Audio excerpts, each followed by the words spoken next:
Perfect example. I'm on a rant here. I'm watching AEW last night. They have a street fight, and they have a bull rope match. Okay, and they have a match between Matt Sydal and Andrade. So it's Andrade's first big match. Everything. The bull rope match was very, very good with Cody and QT Marshall.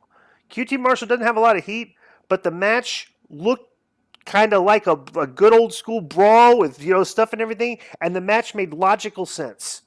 Okay, because Cody understands, my stuff is I'm trying to tighten the screws because he's from the WWE system for forever, Mm-hmm. So then I watched this Matt Sydal match, okay, against Andrade.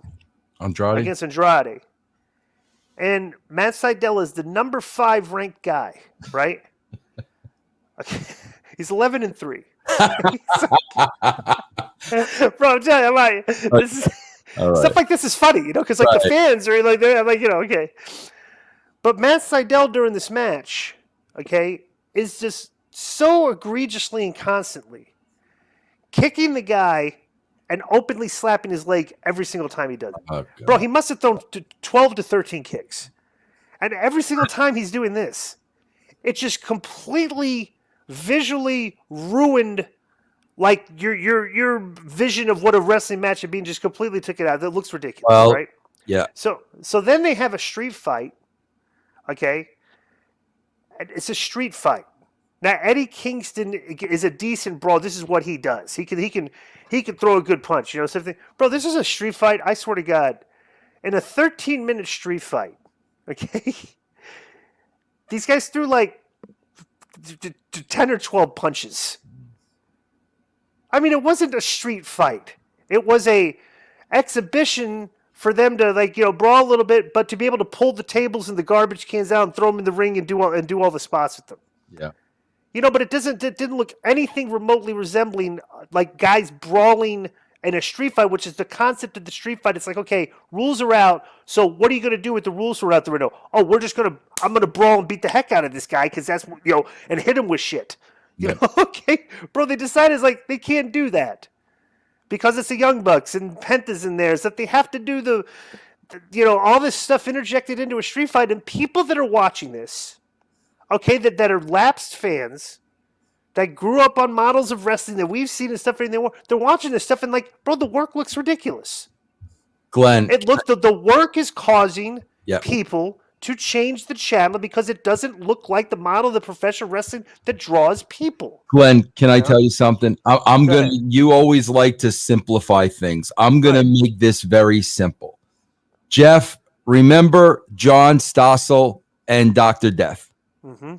What did Dr. Death do? This is a shoot now. What did Dr. Death do when he had a reporter there kind of making fun, tongue-in-cheek of the wrestling business, and he said the wrestling business was fake? What did Dr. Death do? It wasn't Dr. Death, though. Who? Not Dr. Death.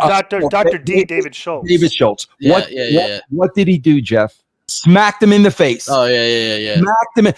Jeff, they got a guy last night. I don't know who this guy Lambert is. Who is that guy, Glenn? Dan Lambert is great. I don't know who he is. So okay, let me tell you how important this guy is. Okay. Dan Lambert is the owner of American Top Team. Okay. Which trains some of the some of the best UFC fighters on the planet. Okay. He's literally him and American Kickboxing Academy in Phoenix, in Arizona. Okay. They're the two top training schools in the United States. Okay. All right. So Jeff, we know what David Schultz did legitimately in that situation. He slapped the shit out of Stossel. Stossel went down, bro. One crack across the mouth.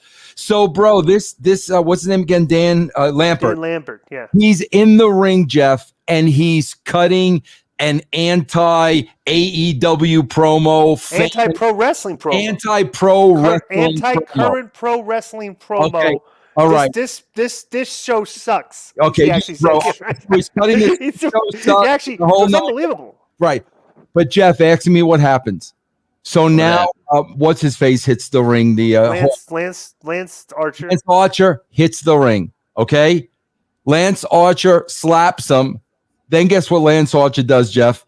Picks him up, sits him on the top rope, and hits him with his finishing move. I'm like, do you guys not know how to do anything? If Lance Archer would have came in that ring and John Stosseled Dan Lambert, and then all of a sudden Lambert's guys, like now you've got something, bro. The minute he puts them up for it, his finishing move, okay, you guys rehearsed that. Then the guy's up on his shoulders. The guy's got to sell it like an absolute stumbling, bumbling idiot. If he would have just cracked him across the mouth, bro. And the guy cowers back and takes a bump on his ass. And whoa, that's scary.